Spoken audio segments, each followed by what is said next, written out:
آج 24 سپتمبر 2024 ہے اور آج تفصیلی فیصلہ آ گیا سپریم کورٹ کا مخصوص نشستوں کے بارے میں۔ قدرت نے ہر وقت نا واپسی کا کوئی نہ کوئی رستہ رکھا ہوا تو ہوتا ہے، تو اب میں وہ رستہ بتا دیتا ہوں آپ کو۔ عمل کرنا تو ان لوگوں کا کام ہے اور انہوں نے ہی بینیفٹ حاصل کرنا ہے۔ اس فیصلے میں لبے لباب آپ کو بتا دیتا ہوں کہ 13 جنوری کو جو فیصلہ ہوا تھا سپریم کورٹ کا، جو جناب قاضی فائز عیسیٰ صاحب نے دیا تھا، اس فیصلے سے بینیفٹ کس نے حاصل کیا؟ نون لیگ نے اور پیپلز پارٹی نے۔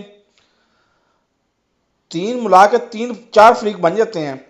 ایک الیکشن کمیشن نے وہ بینیفٹ دلوایا نون لیگ کو اور اس کے بعد پیپلز پارٹی کو، اور دیا کس نے؟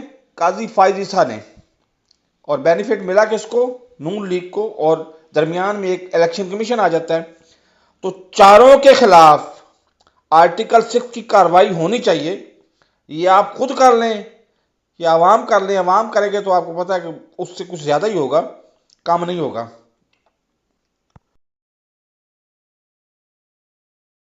بات یہ ہے کہ میں بہت زیادہ مشہور ہوں، میں بلکہ لوگ مجھے دوست مذاق بھی کرتے ہیں کہ آپ نجومی ہو، سیاسی حالات پہ تو آپ تبصرہ کرتے ہی نہیں ہو، پیشین گوئیاں زیادہ کرتے ہو۔ اور باقی اللہ تعالیٰ کا شکر ہے کہ پیشین گوئیاں میری بہت زیادہ سچ ثابت ہوتی ہیں۔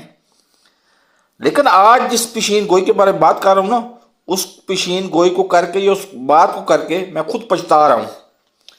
آپ کو یاد ہوگا میں نے ایک ویڈیو بنائی تھی جب اس وقت کی آرمی چیف، اب ان کا نام لینا بھی میرے لیے مسئلہ ہے، بہرحال قمر جاوید باجوہ نے، اس وقت کے آرمی چیف نے ایک سمری تیار کی تھی، بھیجی تھی وزیر اعظم کو۔ اس وقت وزیر اعظم عمران خان تھا کہ ندیم انجم کو لیفٹیننٹ جنرل لگا دیا جائے اور ڈی جی آئی ایس بنا دیا جائے، اور فیض حمید کو ہٹا کے تو یہاں پہ وہ بعد میں پتہ چلا کہ وہ پشاور ہائی کورٹ، پشاور میں کور کمانڈر لگ گیا۔ اب میں اس بات پہ اس جو تھا نا، میں ابھی ویڈیو اپلوڈ کر اپنا شیئر کر دیتا ہوں، آپ دیکھ لیں کہ اس میں پوری باقاعدہ میری اپنا انٹرنل احترام نظر آ رہا ہے۔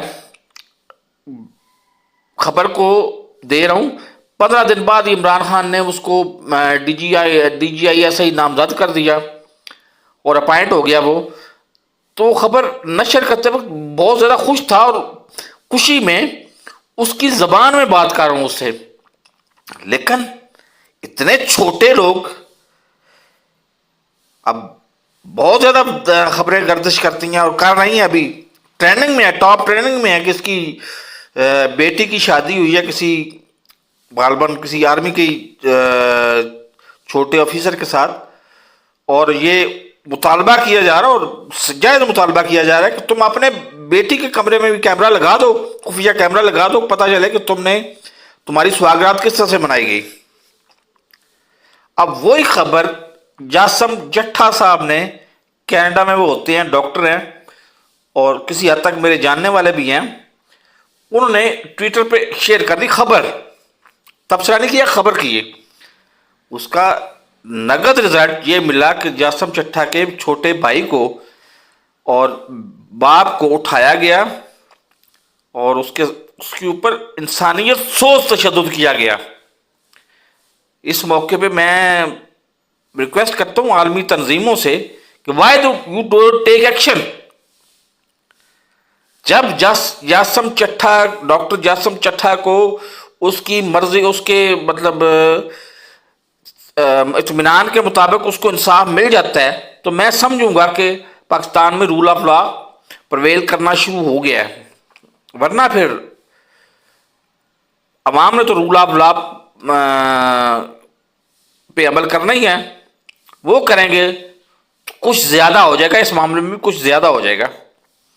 میری یہ ویڈیوز اگر آپ کی سمجھ میں آتی ہیں